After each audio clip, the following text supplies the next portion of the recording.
ਲੱਗੇ ਸਰਕਾਰ ਨੂੰ ਇਹ ਮੁੜ ਜਾਣਗੇ, ਉਹਨਾਂ ਨੂੰ ਕੀ ਪਤਾ ਹੋਰ ਜੁੜ ਜਾਣਗੇ। ਹੱਕ ਲਏ ਬਿਨਾ ਪਿੱਛੇ ਨੂੰ ਨਹੀਂ ਮੁੜਦੇ ਕਿਸਾਨ। ਕਰ ਲੋ ਜ਼ੁਲਮ ਜਿੰਨੇ ਵੀ ਆ ਕਰਨੇ, ਸਾਡੇ ਲਈ ਤਾਂ ਤੀਰਥ ਸਥਾਨ ਬਣ ਗਏ। ਆ ਜਿਹੜੇ ਦਿੱਲੀ ਦਿਆਂ ਬਾਰਡਰਾਂ ਤੇ ਲੱਗੇ ਧਰਨੇ। ਸਾਡੇ ਲੋਕਾਂ ਨੇ ਹਮੇਸ਼ਾ ਲੀਡਰਾਂ ਦੇ ਤਲਵੇ ਚੱਟੇ ਆ, ਤੇ ਅੱਜ ਕੋਈ ਵੀ ਲੀਡਰ ਹੱਥ ਖੜਾ ਕਰਕੇ ਨਹੀਂ ਕਿਸੇ ਵੀ ਪਾਰਟੀ ਦਾ ਕਹਿ ਸਕਦਾ ਕਿ ਮੈਂ ਪਿੰਡ 'ਚ ਜਾ ਸਕਦਾ। ਕਿਉਂ? ਲੋਕ ਜਾਗਰੂਕ ਹੋ ਗਏ ਭਾਜੀ। ਮੈਨੂੰ ਇੱਕ ਦਿਨ ਪਹਿਲਾਂ ਵੀ ਕਾਲ ਆਈ ਪੁਲਿਸ ਪ੍ਰਸ਼ਾਸਨ ਵੱਲੋਂ ਕਿ ਉੱਥੇ ਤੁਸੀਂ ਨਹੀਂ ਜਾ ਸਕਦੇ, ਜੇ ਗਏ ਤਾਂ ਤੁਹਾਡੇ ਤੇ ਪਰਚਾ ਕੱਟਿਆ ਜਾਊਗਾ। ਸੋ ਮੈਂ ਇਹਨਾਂ ਨੂੰ ਕਿਹਾ ਸੀ ਪ੍ਰਸ਼ਾਸਨ ਵਾਲੇ ਭਰਾਵਾਂ ਨੂੰ ਕਿ ਤੁਹਾਡਾ ਫਰਜ਼ ਹੈ, ਤੁਸੀਂ ਪੂਰਤੀ ਆਪਣੇ ਇਹਦੀ ਕਰੋ। ਮੇਰੇ ਤੇ ਪਰਚਾ ਕੋਈ ਮੇਰੀ ਨਿੱਜੀ ਜ਼ਮੀਨ ਜਾਇਦਾਦ ਦੇ ਝਗੜੇ ਤੇ ਨਹੀਂ ਹੋ ਰਿਹਾ। ਮੇਰੇ ਤੇ ਪਰਚਾ ਕਿਸਾਨੀ, ਹੁਣ ਜਿੱਥੇ ਪਹਿਲੇ ਦਿਨ ਤੋਂ ਜੁੜੇ ਆ, ਸਟੇਜਾਂ ਤੇ ਗਾਉਂਦੇ ਰਹੇ ਕਿ ਜਿੱਤ ਕੇ ਜਾਵਾਂਗੇ ਜਾਂ ਫਿਰ ਮਰ ਕੇ ਹੁੰਦਾ ਮਰਦਾਂ ਨੂੰ ਮਿਹਣਾ ਭੱਜਣਾ ਮੈਦਾਨ ਤੋਂ, ਤੇ ਜਦੋਂ ਕਿਸਾਨ ਭਰਾ ਸੱਦ ਰਹੇ ਤੇ ਉੱਥੇ ਪਿੱਠ ਦਿਖਾ ਦੇਣੀ। ਤੇ ਇਹ ਦੋ ਤਿੰਨ ਚਿਹਰੇ ਸਾਡੇ ਤੋਂ ਬਣਨੇ ਨਹੀਂ। ਕੋਈ ਨਹੀਂ, ਪਰਚੇ ਪੁਰਚੇ ਮੁੱਕ ਜਾਂਦੇ ਹੁੰਦੇ ਆ। ਦੀਪ ਸਿੱਧੂ ਤੇ ਜਸ ਬਾਜਵਾ ਆਪਣੀ ਲਾਈਨ ਥੋੜੀ ਜਿਹੀ ਅਲੱਗ ਕਰ ਗਏ, ਕੀ ਕਹਿਣਾ ਚਾਹੋਗੇ? ਇਹ ਵੀਰ ਜੀ ਉਹਨਾਂ ਦੀ ਸੋਚ ਹੈ, ਇਹਦੇ ਬਾਰੇ ਮੇਰਾ ਕੋਈ ਵਿਚਾਰ ਨਹੀਂ। ਆਪਣਾ ਸਿਰਫ ਇੱਕੋ ਹੀ ਫਿਲਹਾਲ ਸਾਰਿਆਂ ਦਾ ਕਿ ਰਲਿਆਂ ਵਰਗਾ ਏਕਾ ਨਹੀਂ, ਖਿੱਲਰ ਗਿਆਂ ਦੀ ਖੈਰ ਨਹੀਂ। ਉਹ ਛੋਟੇ ਹੁੰਦੇ ਪੜ੍ਹਦੇ ਹੁੰਦੇ ਸੀਗੇ ਨਾ, ਇੱਕ ਇੱਕ ਹੈ ਤੇ 2 11। ਪਿਛਲੇ ਸਾਰੇ ਗੀਤ ਫਰੋਲ ਲਓ। ਇਹ ਨਹੀਂ ਹੋਇਆ ਕਿ 2 ਗੀਤ ਲੋਕ ਤੱਥ ਦੇ ਕੇ ਤੇ ਮੁੜ ਕੇ ਮੈਂ ਕੁੜੀਆਂ ਦੇ ਲੱਕ ਮੈਣੇ ਹੋਣ ਜਾਂ ਬੋਲ ਵੀ ਚੰਗੇ ਹੋਣ, ਵੀਡੀਓ 'ਚ ਫਿਰ ਵੀ ਮੈਂ ਅੱਧ ਨੰਗੀਆਂ ਕੁੜੀਆਂ ਦਿਖਾਈਆਂ ਹੋਣ। ਉਹ ਸੋਚ ਆਪਾਂ ਪਹਿਲਾਂ ਤੋਂ ਨਹੀਂ ਰੱਖੀ। ਡੇਲੀ ਪੋਸਟ ਪੰਜਾਬੀ ਤੁਸੀਂ ਦੇਖ ਰਹੇ ਹੋ ਔਰ ਮੈਂ ਲਾਲ ਕਮਲ ਨਵਾਂ ਸ਼ਹਿਰ ਇਸ ਟਾਈਮ ਮੌਜੂਦ ਹਾਂ, ਸ਼ਹੀਦ ਆਜ਼ਮ ਸ਼ਹੀਦ ਭਗਤ ਸਿੰਘ ਜੀ ਦੀ ਧਰਤੀ ਖਟਕੜ ਕਲਾਂ ਵਿਖੇ, ਜਿੱਥੇ ਕਿ ਕਿਸਾਨੀ ਸੰਘਰਸ਼ ਜਾਰੀ ਆ। ਔਰ ਕਿਸਾਨੀ ਸੰਘਰਸ਼ ਦੇ ਵਿੱਚ ਬਹੁਤ ਸਾਰੇ ਕਲਾਕਾਰ ਜਿਹੜੇ ਆ ਆਪਣੇ ਆਪਣੇ ਤਰੀਕੇ ਦੇ ਨਾਲ ਜਿਹੜੇ ਆ ਉਹ ਹਾਜ਼ਰੀ ਲਗਵਾ ਰਹੇ ਆ ਔਰ ਇਸ ਸੰਘਰਸ਼ ਨੂੰ ਜਿਹੜੇ ਆ ਉਹ ਤਿੱਖਾ ਕਰ ਰਹੇ ਆ ਆਪਣੇ ਆਪਣੇ ਵਿਚਾਰਾਂ ਦੇ ਨਾਲ, ਆਪਣੀ ਗਾਇਕੀ ਦੇ ਨਾਲ। ਔਰ ਇੱਕ ਨਾ ਪੰਜਾਬੀ ਗਾਇਕੀ ਦੇ ਵਿੱਚ ਇੱਦਾਂ ਦਾ ਵੀ ਆ ਜਿਹੜੇ ਉਸ ਕਲਾਕਾਰ ਨੇ ਜਿਹੜਾ ਜੇ ਸਿੰਘੂ ਬਾਰਡਰ ਦੀ ਗੱਲ ਕਰੀਏ, ਜੇ ਪੰਜਾਬ ਦੇ ਵਿੱਚ ਇਹ ਕਿਸਾਨੀ ਮੁੱਦਿਆਂ ਦੀ ਗੱਲ ਕਰੀਏ, ਤਾਂ ਉਹਨਾਂ ਨੇ ਪਹਿਲ ਦੇ ਆਧਾਰ 'ਤੇ ਉਹ ਚੁੱਕੇ ਆ। ਅਤੇ ਅੱਜ ਵੀ ਮਤਲਬ ਉਹ ਸਿੰਗਰ ਜਿਹੜੇ ਆ ਅੱਜ ਭਾਰਤ ਬੰਦ ਦੀ ਕਾਲ 'ਤੇ ਕਿਸਾਨਾਂ ਦੇ ਸੱਦੇ 'ਤੇ ਸ਼ਹੀਦ ਆਜ਼ਮ ਸ਼ਹੀਦ ਭਗਤ ਸਿੰਘ ਜੀ ਦੀ ਧਰਤੀ ਖਟਕੜ ਕਲਾਂ ਵਿਖੇ ਇਹ ਕਿਸਾਨਾਂ ਦੀ ਹੌਸਲਾ ਅਫਜ਼ਾਈ ਕਰਨ ਲਈ ਔਰ ਜਿਹੜੇ ਸਾਡੇ ਇਸ ਕਿਸਾਨੀ ਸੰਘਰਸ਼ ਨਾਲ ਜੁੜੇ ਲੋਕ ਆ ਉਹਨਾਂ ਦੀ ਹੌਸਲਾ ਅਫਜ਼ਾਈ ਕਰਨ ਲਈ ਅੱਜ ਖਟਕੜ ਕਲਾਂ ਪਹੁੰਚੇ ਨੇ। ਮੇਰੀ ਨਾਲ ਮੌਜੂਦ ਨੇ ਪੰਜਾਬੀ ਲੋਕ ਗਾਇਕ, ਪੰਜਾਬੀ ਗਾਇਕੀ ਦੇ ਧਰੂਤਾਰੇ ਜੇ ਕਹਿ ਲਈਏ ਤਾਂ ਪੰਮਾ ਡੂਮੇਵਾਲੀਆ ਜੀ। ਆਪਾਂ ਗੱਲਬਾਤ ਕਰਦੇ ਹਾਂ ਕਿਸਾਨੀ ਸੰਘਰਸ਼ ਨੂੰ ਲੈ ਕੇ ਉਹਨਾਂ ਨਾਲ ਔਰ ਜਾਣਦੇ ਹਾਂ ਕਿ ਕਿਸਾਨੀ ਸੰਘਰਸ਼ ਨੂੰ ਲੈ ਕੇ ਉਹਨਾਂ ਦੇ ਕੀ ਵਿਚਾਰ ਨੇ। ਸਰ, ਸਵਾਗਤ ਤੁਹਾਡਾ daily post Punjabi. Daily post Punjabi ਦੇਖ ਰਹੇ ਸੁਣ ਰਹੇ ਸਾਰੇ ਸਰੋਤਿਆਂ ਨੂੰ ਪਿਆਰ ਭਰੀ ਸਤਿ ਸ਼੍ਰੀ ਅਕਾਲ ਕਬੂਲ ਕਰਨਾ ਜੀ। ਔਰ ਜਿਸ ਤਰ੍ਹਾਂ ਵੀਰ ਹੋਰੀ ਦੱਸਿਆ ਹੈ ਕਿ ਭਾਰਤ ਬੰਦ ਦੇ ਸੱਦੇ 'ਤੇ ਅੱਜ ਸ਼ਹੀਦ ਆਜ਼ਮ ਸ਼ਹੀਦ ਭਗਤ ਸਿੰਘ ਜੀ ਦੇ ਪਿੰਡ ਖਟਕੜ ਕਲਾਂ ਵਿਖੇ ਬਹੁਤ ਵੱਡੀ ਕਿਸਾਨ ਕਾਨਫਰੰਸ ਹੋ ਰਹੀ ਆ। ਸੋ ਸਾਨੂੰ ਭਾਰਤੀ ਕਿਸਾਨ ਯੂਨੀਅਨ ਵੱਲੋਂ ਹੁਕਮ ਲਾਇਆ ਗਿਆ ਸੀ ਕਿ ਤੁਸੀਂ ਆਪਣੇ ਪੂਰੇ ਸਜਿੰਦਿਆਂ ਦੇ ਨਾਲ, ਆਪਣੇ ਸੰਗੀਤਕ ਪਰਿਵਾਰ ਦੇ ਨਾਲ, ਜਿਸ ਤਰ੍ਹਾਂ ਅਸੀਂ 10 ਤੋਂ 12 ਗੀਤ ਰਿਲੀਜ਼ ਵੀ ਕੀਤੇ ਆ ਇਸ ਸੰਘਰਸ਼ ਦੇ ਲਈ, ਕਿ ਉਹ ਤੁਸੀਂ ਇੱਥੇ ਸਾਂਝੇ ਕਰਨੇ ਆ। ਸੋ ਮੈਂ ਕਹਿੰਦਾ ਸਾਡੀ ਖੁਸ਼ਕਿਸਮਤੀ ਹੈ ਕਿ ਇਸ ਮੁਲਕ ਨੂੰ ਆਜ਼ਾਦੀ ਦਿਵਾਉਣ ਵਾਲਾ ਉਹ ਯੋਧਾ ਆਉਣ ਵਾਲੀ ਜਦੋਂ ਤੱਕ ਇਹ ਕਾਇਨਾਤ ਹੈ, ਦੁਨੀਆ ਹੈ, ਲੋਕਾਂ ਨੇ ਜਿਹਦਾ ਨਾਂ ਲੈ ਕੇ ਵੀ ਲੋਕ ਪੂਜਦੇ ਆ, ਸ਼ਹੀਦ ਆਜ਼ਮ ਸ਼ਹੀਦ ਭਗਤ ਸਿੰਘ। ਸੋ ਸਾਡੀ ਵੱਡੇ ਭਾਗ ਨੇ ਕਿ ਉਹਨਾਂ ਦੇ ਪਿੰਡ ਜੱਦੀ ਪਿੰਡ ਆ ਜਿੱਥੇ ਸਾਨੂੰ ਆਪਣੇ ਵਿਚਾਰ ਰੱਖਣ ਦਾ ਮੌਕਾ ਮਿਲ ਰਿਹਾ, ਗੀਤਾਂ ਨਾਲ ਸਾਂਝ ਪਾਉਣ ਦਾ ਮੌਕਾ ਮਿਲ ਰਿਹਾ। ਪੰਮਾ ਬਾਈ ਜੀ, ਤੁਸੀਂ ਕਿਸਾਨੀ ਸੰਘਰਸ਼ ਨਾਲ ਜੁੜੇ ਹੋ ਆ, ਸਿੰਘੂ ਬਾਰਡਰ 'ਤੇ ਤੁਸੀਂ ਜਾਂਦੇ ਰਹੇ ਹੋ। ਇਹ ਜਿਹੜਾ ਸੰਘਰਸ਼ ਹੈ ਕਿਸ ਤਰ੍ਹਾਂ ਦੇਖਦੇ ਤੁਸੀਂ? ਤੁਹਾਡੀ ਨਿਗਾਹ ਦੇ ਵਿੱਚ ਆਪਾਂ ਜਿੱਤ ਵੱਲ ਕਿੰਨਾ ਕੁ ਵੱਧ ਰਹੇ ਹਾਂ? ਹਾਂਜੀ ਵੀਰ ਜੀ, ਪਿਛਲੇ ਜਦੋਂ ਤੋਂ ਹੀ 1 ਸਾਲ ਤੋਂ ਹੀ ਇੱਥੇ ਬਿਗਲ ਵੱਜਿਆ ਸੀ, ਅਸੀਂ ਉਸ ਦਿਨ ਤੋਂ ਇਸ ਸੰਘਰਸ਼ ਨਾਲ ਜੁੜੇ ਹੋਏ ਹਾਂ। ਮੇਰੇ ਤੇ ਮੇਰੇ ਸੰਗੀਤਕ ਪਰਿਵਾਰ 'ਤੇ ਪਰਚੇ ਵੀ ਹੋਏ ਕਿਸਾਨ ਰੈਲੀਆਂ ਦੇ ਗਾਉਣ ਕਰਕੇ। ਉਹਨਾਂ ਦੀ ਪਰਵਾਹ ਨਾ ਕਰਦੇ ਹੋਏ, ਕਿਉਂਕਿ ਕਲਾਕਾਰ ਅਸੀਂ ਕੋਈ ਵੀ ਕਲਾਕਾਰ ਹੈ, ਸਰਕਾਰ 'ਤੇ ਬੋਝ ਨਹੀਂ ਹੈ। ਸਾਡਾ ਰੋਜੀ ਰੋਟੀ ਕਿਸਾਨ ਮਜ਼ਦੂਰ ਭਰਾਵਾਂ ਨਾਲ ਆ।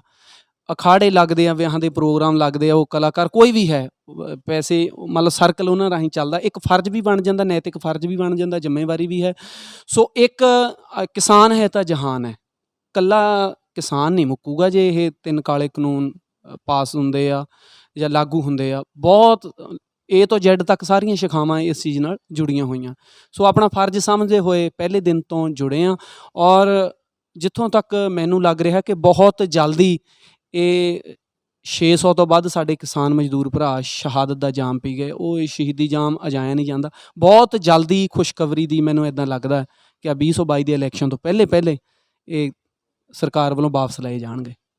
ਭਾਜੀ ਜਿੱਦਾਂ ਆਪਣਾ ਜਿਹੜਾ ਪਰਿਵਾਰ ਆ ਉਹ ਵੀ ਮਤਲਬ ਸ਼ਹਾਦਤਾਂ ਨਾਲ ਜੁੜਿਆ ਹੋਇਆ, ਤੁਹਾਡਾ ਜਿਹੜਾ ਪਿਛੋਕੜ ਆ ਉਹ ਵੀ ਕਾਫੀ ਮਤਲਬ ਤੁਸੀਂ ਇਸ ਪੰਜਾਬ ਲਈ ਜਾਂ ਕਹਿ ਲਓ ਕਿ ਆਪਣੇ ਪੰਜਾਬੀਅਤ ਲਈ ਜਿਹੜੇ ਤੁਹਾਡੇ ਪਰਿਵਾਰ ਨੇ ਵੀ ਕੰਮ ਕੀਤਾ ਹੈ ਔਰ ਅੱਗੇ ਵੀ ਤੁਸੀਂ ਕਰਦੇ ਰਹੋਗੇ।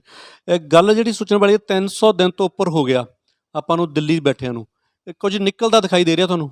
ਕੁਝ ਨਿਕਲਦਾ ਕਿ ਆਪਾਂ ਨੂੰ ਲੱਗਦਾ ਕਿ ਜਿਹੜੇ ਨੌਜਵਾਨ ਜਿਹਦੇ ਨਾਲ ਜ਼ਿਆਦਾ ਜੁੜਨਗੇ ਤੇ ਆਪਾਂ ਜਲਦੀ ਜਲਦ ਹਾਸਲ ਕਰਾਂਗੇ? ਦੇਖੋ ਵੀਰ ਜੀ, ਬਹੁਤ ਕੁਝ ਨਿਕਲਿਆ ਹੈ ਇਸ ਸੰਘਰਸ਼ ਨੇ। ਚਲੋ ਜਿੱਤਵਾਲ ਵਾਲੇ ਜਿਹੜੇ ਰਿਜ਼ਲਟ ਆ, 3 ਕਾਨੂੰਨਾਂ ਦੀ ਗੱਲ ਕਰੀਏ, ਉਹ ਰਿਜ਼ਲਟ ਹੈ ਉਹ ਵੀ ਤੁਹਾਡੇ ਸਾਹਮਣੇ ਹੋਊਗਾ, ਪਰ ਬਹੁਤ ਕੁਝ ਨਿਕਲਿਆ ਆ। ਤੁਸੀਂ ਦੇਖ ਲਓ ਲੋਕਾਂ 'ਚ ਐਡੀ ਚੇਤਨਤਾ ਪੈਦਾ ਹੋ ਗਈ। ਅੱਜ ਕਿਸੇ ਵੀ ਪਾਰਟੀ ਦਾ ਕੋਈ ਲੀਡਰ ਹੈ, ਕਦੇ ਪਹਿਲਾਂ ਇੱਦਾਂ ਹੋਇਆ? ਸਾਡੇ ਲੋਕਾਂ ਨੇ ਹਮੇਸ਼ਾ ਲੀਡਰਾਂ ਦੇ ਤਲਵੇ ਚੱਟੇ ਆ, ਅਤੇ ਅੱਜ ਕੋਈ ਵੀ ਲੀਡਰ ਹੱਥ ਖੜਾ ਕਰਕੇ ਨਹੀਂ ਕਿਸੇ ਵੀ ਪਾਰਟੀ ਦਾ ਕਹਿ ਸਕਦਾ ਕਿ ਮੈਂ ਪਿੰਡ 'ਚ ਜਾ ਸਕਦਾ। ਕਿਉਂ? ਲੋਕ ਜਾਗਰੂਕ ਹੋ ਗਏ ਭਾਜੀ, ਲੋਕਾਂ ਨੂੰ ਆਪਣੇ ਹੱਕਾਂ ਦਾ ਪਤਾ ਲੱਗ ਗਿਆ। ਉਹਦਾ ਕਾਰਨ ਸਿਰਫ ਇਹ ਅੰਦੋਲਨ ਹੈ। ਮੈਂ ਤਾਂ ਇਹ ਕਹੂੰਗਾ ਕਿ ਸੈਂਟਰ ਸਰਕਾਰ ਨੇ ਵਧੀਆ ਕੀਤਾ ਹੈ, ਜਿੱਥੇ ਇੱਕ ਬਹੁਤ ਤਕੜੀ ਜਾਗ੍ਰਿਤੀ ਭਾਜੀ, ਲੋਕਾਂ ਨੂੰ ਇਸ ਜਾਗ੍ਰਿਤੀ ਵੱਲ ਲੈ ਕੇ ਆਉਣ ਲਈ ਕਿੰਨੇ ਸੌ ਸਾਲ ਲੱਗ ਜਾਂਦੇ ਆ। 1947 ਭਾਵੇਂ ਦੇਸ਼ ਵੰਡਿਆ ਗਿਆ, ਪਰ ਉਸ ਤੋਂ ਪਹਿਲਾਂ ਆਜ਼ਾਦੀ ਸੰਗਰਾਮ ਦੇ ਲਈ ਸ਼ਹੀਦ ਆਜ਼ਮ ਸ਼ਹੀਦ ਭਗਤ ਸਿੰਘ, ਰਾਜਗੁਰੂ ਦੇ ਹੋਰ ਹਜ਼ਾਰਾਂ ਬੇਨਾਮ ਸ਼ਹੀਦ ਜਿਨ੍ਹਾਂ ਦਾ ਨਾਮ ਵੀ ਅੱਗੇ ਨਹੀਂ ਆ ਸਕਿਆ, ਜਿਨ੍ਹਾਂ ਨੇ ਇਸ ਮੁਲਕ ਦੀ ਆਜ਼ਾਦੀ ਦੇ ਲਈ ਜਾਨਾਂ ਵਾਰੀਆਂ। ਪਰ ਸਾਡੀ ਬਦਕਿਸਮਤੀ ਰਹੀ ਹੈ ਕਿ ਜਿਹੜੇ ਕਾਲੇ ਅੰਗਰੇਜ਼ ਇੱਥੋਂ ਦੇ ਸਾਨੂੰ ਮਿਲੇ ਆਜ਼ਾਦੀ ਤੋਂ ਬਾਅਦ, ਉਹਨਾਂ ਨੇ ਇਸ ਮੁਲਕ ਨੂੰ, ਭਾਰਤ ਮਾਂ ਨੂੰ ਲੁੱਟ ਕੇ ਖਾ ਲਿਆ। ਅੱਜ ਲੋੜ ਸੀਗੀ, ਉਹ ਭਾਵੇਂ ਇਹ ਕਿਸਾਨੀ ਜਿਹੜੇ ਕਾਲੇ ਕਾਨੂੰਨ ਇਹਨਾਂ ਨੇ ਬਿੱਲ ਪਾਸ ਕੀਤੇ, ਉਹ ਜ਼ਰੀਆ ਬਣੇ। ਮੈਂ ਕਹਿੰਦਾ ਧੰਨਵਾਦ ਹੈ ਜਿਨ੍ਹਾਂ ਨੇ ਇਹ ਬਿੱਲ ਲੈ ਕੇ ਆਉਂਦੇ ਆ, ਜਿਹਦੇ ਕਰਕੇ ਇਹ ਇਕੱਲੇ ਭਾਜੀ ਹੁਣ ਮੰਨ ਲਓ ਇੱਕ ਫਸਲਾਂ ਦੀ ਲੜਾਈ ਨਹੀਂ ਸੀਗੀ ਰਹੀ। ਅੱਜ ਦਾ ਅਜੋਕਾ ਸੱਚ ਆ, 25-25 30 ਲੱਖ ਲੋਕ ਤਾਂ ਖੇਤ ਵੇਚ ਕੇ ਆਪਣੇ ਜਵਾਕਾਂ ਦਾ ਫਿਊਚਰ ਸਿਕਿਉਰ ਕਰਨ ਦੇ ਲਈ ਸਟੱਡੀ ਬੇਸ 'ਤੇ ਅਸੀਂ ਦੇਖਦੇ ਹਾਂ ਨਾ ਕਿ ਜਵਾਨੀ ਰਹਿ ਕਿਹੜੀ ਇੱਥੇ ਗਈ। ਸੋ ਇਸ ਲੋੜ ਸੀਗੀ ਇਸ ਅੰਦੋਲਨ ਦੀ, ਜਿਹਦੇ ਕਰਕੇ ਬਹੁਤ ਕੁਛ ਤੁਹਾਡੇ ਸਾਹਮਣੇ ਅੱਗੇ ਇਹਦਾ ਇਕੱਲਾ ਇਹ ਨਹੀਂ ਕਿ 3 ਬਿੱਲ ਵਾਪਸੀ, ਇਹਦੇ ਹੋਰ ਵੀ ਤੁਸੀਂ ਦੇਖੋਗੇ ਆਉਣ ਵਾਲੀ ਪੋਲਿਟਿਕਸ 'ਚ ਇਹਦਾ ਕਿੱਡਾ ਵੱਡਾ ਰੋਲ ਅਦਾ ਹੋਊਗਾ ਇਸ ਅੰਦੋਲਨ ਦਾ। ਤੁਹਾਡੇ ਕਹਿਣ ਦਾ ਮਤਲਬ ਇਹ ਕਿ ਇਸ ਅੰਦੋਲਨ ਨੇ ਭਾਈਚਾਰਕ ਸਾਂਝ ਨੂੰ ਵਧਾਇਆ? ਬਹੁਤ ਜ਼ਿਆਦਾ ਵੀਰ ਜੀ। ਅੱਜ ਤੱਕ ਸਾਡੇ 'ਤੇ ਸਿਆਸਤ ਧਰਮਾਂ ਦੇ ਨਾਂ 'ਤੇ ਹੀ ਕੀਤੀ ਜਾ ਰਹੀ, ਔਰ ਮੈਂ ਹੱਥ ਜੋੜ ਕੇ ਸਿਨਿਮਰ ਬੇਨਤੀ ਵੀ ਕਰੂੰਗਾ, ਸਾਡਾ ਜਿਹੜਾ ਪਹਿਲਾ ਧਰਮ ਹੈ ਉਹ ਇਨਸਾਨੀਅਤ ਹੈ। ਜਿਹੜਾ ਬੰਦਾ ਇਨਸਾਨ ਨਹੀਂ ਉਹਦਾ ਕੋਈ ਵੀ ਫਿਰ ਧਰਮ ਨਹੀਂ। ਮਾਨਸ ਕੀ ਜਾਤ ਸਭ ਹੈ, ਏਕ ਪਹਿਚਾਨ ਵੋ। ਸੋ ਇਹ ਅੰਦੋਲਨ ਹਿੰਦੂ, ਮੁਸਲਿਮ, ਸਿੱਖ, ਈਸਾਈ, ਜਦ ਕਿ ਪਾਲਿਸੀਆਂ ਸਰਕਾਰਾਂ ਦੀਆਂ ਬਹੁਤ ਰਹੀਆਂ, ਸੈਂਟਰ ਸਰਕਾਰ ਦੀਆਂ, ਕਦੇ ਅੱਤਵਾਦੀ, ਕਦੇ ਵੱਖਵਾਦੀ, ਕਦੇ ਖਾਲਿਸਤਾਨੀ। ਹੁਣ ਜਦੋਂ ਯੂਪੀ ਬਿਹਾਰ ਵਾਲਿਆਂ ਨੇ ਵੀ ਇਹ ਕਹਿਣਾ ਸ਼ੁਰੂ ਕਰ ਦਿੱਤਾ, ਜੇਕਰ ਹੱਕ ਮੰਗਣਾ ਕੋਈ ਗੁਨਾਹ ਹੈ, ਪਾਪ ਹੈ, ਤੇ ਫਿਰ ਅਸੀਂ ਖਾਲਿਸਤਾਨੀ ਵੀ ਹਾਂ, ਅਸੀਂ ਵੱਖਵਾਦੀ ਹਾਂ, ਅਸੀਂ ਅੱਤਵਾਦੀ ਵੀ ਹਾਂ। ਤੁਸੀਂ ਤਾਂ ਸਾਰਿਆਂ ਦੇ ਸਾਂਝੇ ਹੋ।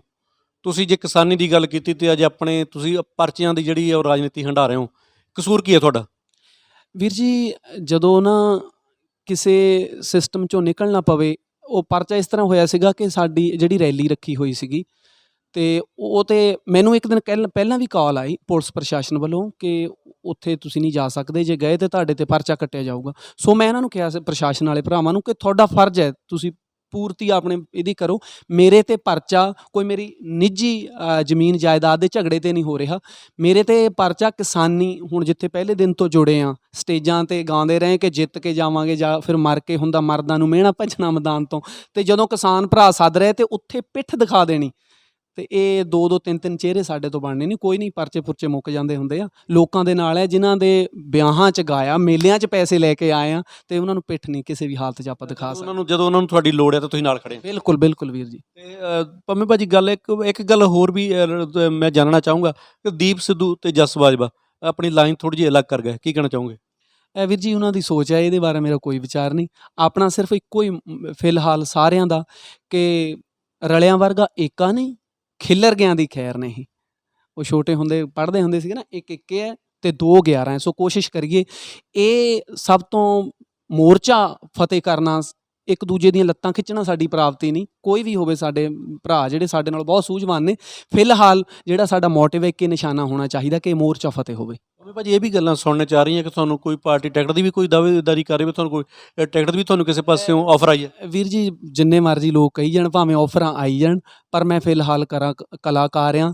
ਮੈਂ 3 MA ਕੀਤੀਆਂ, PhD ਮੇਰੀ ਮੁੱਕ ਚੱਲੀ। ਮੈਨੂੰ ਸਿਆਸਤ ਦੀ ਕੋਈ ਲੋੜ ਨਹੀਂ। ਮੈਨੂੰ ਵੈਸੇ ਹੀ ਲੋਕ, ਮੈਂ ਇੱਕ ਜ਼ਿਲ੍ਹੇ ਦਾ ਨਹੀਂ ਹੋ ਕੇ, ਮੈਨੂੰ ਤਾਂ ਅਮਰੀਕਾ, ਕੈਨੇਡਾ, ਯੂਰਪ 'ਚ ਮੇਰੇ ਸਾਰੇ ਆਲਰੇਡੀ ਟੂਰ ਲੱਗ ਰਹੇ, ਆਉਣ ਵਾਲੇ ਸਮੇਂ 'ਚ ਲੱਗਣੇ ਆ। ਸੋ ਰਾਜਨੀਤੀ ਦੀ ਉਹਨੂੰ ਭੁੱਖ ਹੋਵੇ ਜਿਹਦੀ ਕੋਈ ਪਹਿਲੇ ਪਹਿਚਾਣ ਨਾ ਹੋਵੇ, ਜਾਂ ਜਿਹਨੇ ਬਾਅਦ 'ਚੋਂ 2 ਕਿੱਲਿਆਂ ਤੋਂ 200 ਕਿੱਲਾ ਬਣਾਉਣਾ ਹੋਵੇ। ਮੈਨੂੰ ਰੋਜੀ ਰੋਟੀ ਗਾਇਕੀ 'ਚ ਬਹੁਤ ਵਧੀਆ ਚੱਲ ਰਹੀ ਹੈ। ਸੋ ਇਹਦੇ 'ਤੇ ਕੋਸ਼ਿਸ਼ ਹੈ, ਇਹ 'ਤੇ ਵਰਕ ਕਰਾਂ ਗਾਇਕੀ 'ਤੇ। ਜਾਂਦੇ ਜਾਂਦੇ ਭਾਜੀ ਇੱਕ ਕੁਐਸਚਨ ਮੇਰੇ ਦਿਮਾਗ ਦੇ ਵਿੱਚ, ਜਿਹੜੇ ਲੋਕਾਂ ਦੇ ਦਿਮਾਗ ਦੇ ਵਿੱਚ ਇਹ ਹੈ, ਜਦ ਦੀਪ ਸਿੱਧੂ ਗੱਲ ਕਰਦੇ ਆ ਪਿੰਡਾਂ ਦੇ ਵਿੱਚ ਫਿਰ ਕੇ ਕਿ ਅਸੀਂ ਪਾਰਟੀ ਬਣਾ ਰਹੇ ਹਾਂ, ਕੱਲ੍ਹ ਨੂੰ ਆਫਰ ਆਉਂਦੀ ਆ ਦੀਪ ਸਿੱਧੂ ਨਾਲ ਵੱਲੋਂ, ਚਲੋ ਜੀ ਪੰਮਾ ਜੀ ਆਪਾਂ ਰਲ ਕੇ ਆਪਾਂ ਸਾਰੇ ਜਿੱਦਾਂ ਕਲਾਕਾਰ ਵੀਰੇ ਆਪਾਂ ਚੋਣਾਂ ਲੜਦੇ ਹਾਂ, ਫਿਰ? ਨਹੀਂ ਵੀਰੇ, ਮੈਂ ਤੁਹਾਨੂੰ ਬਿਲਕੁਲ ਮੈਂ ਕਲੀਅਰ ਕਰ ਦੇਣਾ ਚਾਹੁੰਦਾ ਕੋਈ ਵੀ ਪਾਰਟੀ ਵਾਲਾ ਭਰਾ ਕਵੇ, ਕਿਉਂਕਿ ਮੈਂ ਅਜੇ ਸਿਆਸਤ ਦੇ ਯੋਗ ਹੀ ਨਹੀਂ ਹੈ। ਮੈਨੂੰ ਮਾਲਕ ਨੇ ਗਲਾ ਬਖਸ਼ਿਆ, ਮੇਰੀ ਇਹੀ ਸੇਵਾ ਲਾਈ ਹੈ। ਔਰ ਅੱਜ ਪਹਿਲੇ ਪਿਛਲੇ ਸਾਰੇ ਗੀਤ ਫਰੋਲ ਲਓ, ਇਹ ਨਹੀਂ ਹੋਇਆ ਕਿ 2 ਗੀਤ ਲੋਕ ਤੱਥ ਦੇ ਕੇ ਤੇ ਮੁੜ ਕੇ ਮੈਂ ਕੁੜੀਆਂ ਦੇ ਲੱਕ ਮਿਹਣੇ ਹੋਣ, ਜਾਂ ਬੋਲ ਵੀ ਚੰਗੇ ਹੋਣ, ਵੀਡੀਓ 'ਚ ਫਿਰ ਵੀ ਮੈਂ ਅੱਧ ਨੰਗੀਆਂ ਕੁੜੀਆਂ ਦਿਖਾਈਆਂ ਹੁਣ। ਉਹ ਸੋਚ ਆਪਾਂ ਪਹਿਲਾਂ ਤੋਂ ਨਹੀਂ ਰੱਖੀ, ਇੱਕ ਹੀ ਸੋਚ ਲੈ ਕੇ ਤੁਰੇ ਹਾਂ 2003 ਚੋਂ ਅੱਜ 2021 ਆਪਾਂ ਚੱਲ ਰਿਹਾ। ਪਿਛਲੇ 18 ਸਾਲਾਂ 'ਚ ਇੱਕੋ ਹੀ ਮੋਟਿਵ ਲੈ ਕੇ ਮੈਂ ਤੁਰਿਆ। 20 ਸਾਲ ਦੇ ਨੇ ਸ਼ੁਰੂ ਕੀਤਾ ਸੀ, ਅੱਜ 38 ਸਾਲਾਂ ਦਾ ਹੋ ਗਿਆ। ਇੱਕੋ ਹੀ ਕਿ ਲੋਕਾਂ ਨੂੰ ਚੰਗਾ ਸੁਣਾਉਣਾ, ਚਾਹੇ ਗ੍ਰਾਫ ਗਾਇਕੀ ਦਾ ਵੱਡਾ ਹੋਵੇ ਛੋਟਾ ਹੋਵੇ। ਅਖਾੜੇ ਲੱਗ ਰਹੇ ਆ, ਜਿੰਨਾ ਕੁ ਖਰਚਾ ਪਾਣੀ ਜ਼ਿੰਦਗੀ ਦਾ, ਜਿੰਨੀ ਕੁ ਲੋੜ ਹੈ, ਮਾਲਕ ਬਹੁਤ ਵਧੀਆ ਸਾਰ ਰਿਹਾ। ਔਰ ਮੈਂ ਅਕਾਲ ਪੁਰਖ ਵਾਹਿਗੁਰੂ ਅੱਗੇ ਇੱਕ ਹੀ ਅਰਦਾਸ ਕਰਦਾ ਕਿ ਜਦੋਂ ਤੱਕ ਘੰਡ 'ਚ ਸਾਹ ਹੈ, ਬਸ ਇਹੀ ਪੰਜਾਬੀ ਮਾਂ ਬੋਲੀ ਦੀ ਹੀ ਸੇਵਾ ਕਰਦੇ ਰਹੀਏ। ਮਾਂ ਬੋਲੀ ਨੇ ਸਾਨੂੰ ਬਹੁਤ ਕੁਝ ਦਿੱਤਾ ਹੈ। ਸੋ ਲੋਕਾਂ ਨੂੰ ਸੁਹਿਰਦ ਚੰਗਾ ਸੁਣਾਉਣਾ ਵੀ ਅੱਜ ਕਿਸੇ ਪੁੰਨ ਤੋਂ ਘੱਟ ਨਹੀਂ ਆ। ਭਾਜੀ ਕੋਈ ਗੀਤ ਜਿਹੜਾ ਮਤਲਬ ਪ੍ਰੇਰਿਤ ਕਰਦਾ ਹੋਵੇ ਨੌਜਵਾਨਾਂ, ਤੁਸੀਂ ਬੜੇ ਗੀਤ ਗਾਏ ਆ, ਕੋਈ ਇੱਕ, ਕਿਉਂਕਿ ਤੁਹਾਨੂੰ ਹਜ਼ਾਰਾਂ ਦਰਸ਼ਕ ਜਿਹੜੇ ਇਸ ਟਾਈਮ ਦੇਖ ਰਹੇ ਆ, ਕੋਈ ਗੀਤ ਡੇਲੀ ਪੋਸਟ ਪੰਜਾਬੀ ਦੇ ਜਰੀਏ ਉਹਨਾਂ ਦਰਸ਼ਕਾਂ ਤੱਕ? ਹਾਂ ਵੀਰ ਜੀ, ਪਹਿਲਾਂ ਤਾਂ ਮੈਂ ਸਾਰੇ ਆਪਣੇ ਗੀਤਕਾਰ ਭਰਾਵਾਂ ਦਾ ਧੰਨਵਾਦ ਕਰਦਾ ਹਾਂ, ਜਿਨ੍ਹਾਂ ਨੇ ਮੈਨੂੰ ਵੱਖ-ਵੱਖ ਸਮੇਂ 'ਤੇ ਇਹ ਸੁਚੱਜੇ ਬੋਲ ਦਿੱਤੇ ਆ। ਅਸੀਂ ਅੱਗੇ ਸੰਗੀਤ ਉਹਨਾਂ ਨੂੰ ਦੇ ਕੇ ਲੋਕਾਂ ਨੂੰ ਪਸੰਦ ਆਉਂਦੇ ਆ। ਇੱਕ ਗੀਤ ਅਜਮੇਰ ਚਾਨਾ ਵੀਰ, ਉਹਦਾ ਕਿਸਾਨ ਭਰਾਵਾਂ ਨੇ ਬੜਾ ਪਸੰਦ ਕੀਤਾ ਸੀ। ਉਹਦੀਆਂ 2 ਲਾਈਨਾਂ ਤੁਹਾਡੀ ਨਜ਼ਰ ਲੱਗੇ ਸਰਕਾਰ ਨੂੰ ਇਹ ਮੁੜ ਜਾਣਗੇ, ਉਹਨਾਂ ਨੂੰ ਕੀ ਪਤਾ ਹੋਰ ਜੁੜ ਜਾਣਗੇ।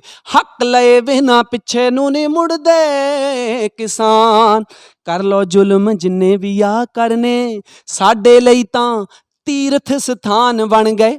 ਆ ਜਿਹੜੇ ਦਿੱਲੀ ਦਿਆਂ ਬਾਰਡਰਾਂ ਤੇ ਲੱਗੇ ਧਰਨੇ, ਠੰਡ ਵੀ ਜਰੀਏ ਧੁੱਪ ਵੀ ਜਰਾਂਗੇ, ਹੱਕ ਲੈ ਕੇ ਆਵਾਂਗੇ, ਜਾਏ ਉੱਥੇ ਹੀ ਮਰਾਂਗੇ।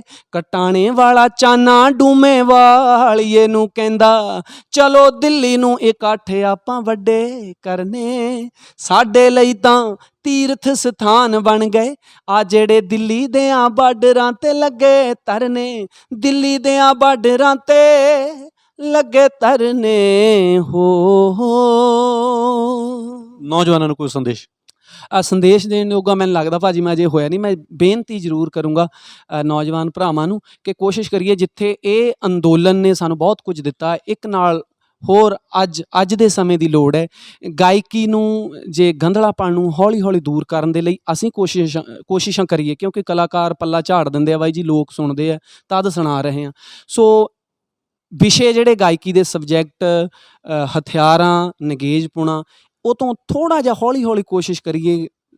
ਛੋਟੇ ਜਿਹੇ ਕਲਾਕਾਰ ਜਿੱਦਾਂ ਸਾਡੇ ਵਰਗੇ ਕੋਸ਼ਿਸ਼ਾਂ ਕਰ ਰਹੇ, ਹੌਲੀ ਹੌਲੀ ਵੈਸੇ ਤੁਹਾਡੇ ਵੱਲੋਂ ਬਹੁਤ ਪਿਆਰ ਸਤਿਕਾਰ ਰਿਹਾ ਆ ਕਿ ਚੰਗੀ ਗਾਇਕੀ ਨੂੰ ਵੀ ਪ੍ਰਮੋਟ ਕਰਨ ਦਾ ਇੱਕ ਨਾਲ ਇਸ ਅੰਦੋਲਨ ਦੇ ਨਾਲ ਸਿਸਟਮ ਸ਼ੁਰੂ ਕਰੀਏ, ਤਾਂ ਕਿ ਆਉਣ ਵਾਲੀ ਜਵਾਨੀ, ਕਿਉਂਕਿ ਅੱਜ ਦਾ ਸੱਚ ਹੈ, ਬਹੁਤੇ ਨੌਜਵਾਨਾਂ ਨੂੰ 305 ਦਾ ਪਰਚਾ, 26 ਦਾ, ਇਹ ਸਾਡੇ ਕਲਾਕਾਰ ਭਰਾਵਾਂ ਨੇ ਦੱਸਿਆ ਹੈ ਵੀ ਆਹ ਪਰਚੇ, ਕਿਉਂਕਿ ਉਸ ਚੀਜ਼ ਨੂੰ ਉਹ ਬਹਾਦਰੀ ਸਮਝਣ ਲੱਗ ਗਿਆ। ਮੇਰੇ 'ਤੇ ਇਹ ਪਰਚਾ, ਐਕਚੁਅਲੀ ਜਿਨ੍ਹਾਂ ਨੂੰ ਰਿਐਲਿਟੀ 'ਚ ਇਹ ਚੀਜ਼ਾਂ ਹੰਢਾਉਣੀਆਂ ਪੈਂਦੀਆਂ ਉਹ ਜਾਣਦੇ ਜਾਂ ਉਹਨਾਂ ਦੇ ਪਰਿਵਾਰ ਜਾਣਦੇ ਆ। ਸੋ ਇਸ ਅੰਦੋਲਨ ਦੇ ਨਾਲ ਇੱਕ ਅੰਦੋਲਨ ਮੈਂ ਕਹਿੰਦਾ ਗਾਇਕੀ ਦੀ ਸਾਫ ਸੁਥਰੀ ਉਹ ਦਿੱਖ ਬਣਾਉਣ ਦੇ ਲਈ ਵੀ ਛੋਟੀਆਂ ਕੋਸ਼ਿਸ਼ਾਂ ਕਰੀਏ। ਪੈਸੇ ਕਲਾਕਾਰਾਂ ਨੇ ਉਨੇ ਲੈਣੇ, ਕਿਉਂ ਨਾ ਜਿਹੜਾ ਵਿਆਹ 'ਤੇ ਵੀ ਕਲਾਕਾਰ ਭਰਾ ਧੀਆਂ ਭੈਣਾਂ ਵੱਲ ਨੂੰ ਇੱਦਾਂ ਨਾ ਕਰਕੇ ਕਹੇ ਤੂੰ ਪੁਰਜਾ ਹੈ, ਤੂੰ ਪਟੋਲਾ ਹੈ, ਤੂੰ ਇਹ ਹੈ, ਤੂੰ ਵੋ ਹੈ। ਸੋ ਅੱਜ ਉਹ ਲੋੜ ਹੈ ਅਣਖ ਗੈਰਤ ਦੀ, ਗੁੜਤੀ ਨੌਜਵਾਨੀ ਨੂੰ ਸਿਖਾਉਣ ਦੀ, ਪੜ੍ਹਾਉਣ ਦੀ। ਸੋ ਮਾਲਕ ਮਿਹਰ ਕਰੇ, ਰੱਖੇ ਅਣਖ ਪੰਜਾਬ ਦੀ ਰੱਬ ਸੱਚਾ, ਜੇਕਰ ਮਰ ਗਈ ਤਾਂ ਪਰਤ ਕੇ ਜੰਮਣੀ ਨਹੀਂ। ਤੁਹਾਡਾ ਬਹੁਤ ਬਹੁਤ ਧੰਨਵਾਦ। Thank you. ਸਾਡੇ ਲਈ ਤਾਂ ਤੀਰਥ ਸਥਾਨ ਬਣ ਗਏ, ਦਿੱਲੀ ਦੇ ਬਾਰਡਰਾਂ 'ਤੇ ਲੱਗੇ ਧਰਨੇ, ਚੰਗੀ ਗਾਇਕੀ ਦੇ ਨਾਲ, ਚੰਗੇ ਬੋਲਾਂ ਦੇ ਨਾਲ ਵੀ ਅਸੀਂ ਲੋਕਾਂ ਦੇ ਦਿਲਾਂ 'ਤੇ ਰਾਜ ਕਰ ਸਕਦੇ ਹਾਂ। ਜੇਕਰ ਅਸੀਂ ਚਾਹੀਏ, ਜੇਕਰ ਸਾਡੀ ਮਨਸ਼ਾ ਚੰਗੀ ਹੋਵੇ, ਜੇਕਰ ਸਾਡੇ ਦਿਲ ਦੇ ਵਿੱਚ ਇਹ ਗੱਲ ਹੋਵੇ ਕਿ ਅਸੀਂ ਸਮਾਜ ਨੂੰ ਨਵੀਂ ਸੇਧ ਦੇਣੀ ਆ, ਤਾਂ ਉਹ ਦੇ ਸਕਦੇ ਹਾਂ ਔਰ ਅਸੀਂ ਉਹ 'ਚ ਕਾਮਯਾਬ ਵੀ ਹੋ ਸਕਦੇ ਹਾਂ।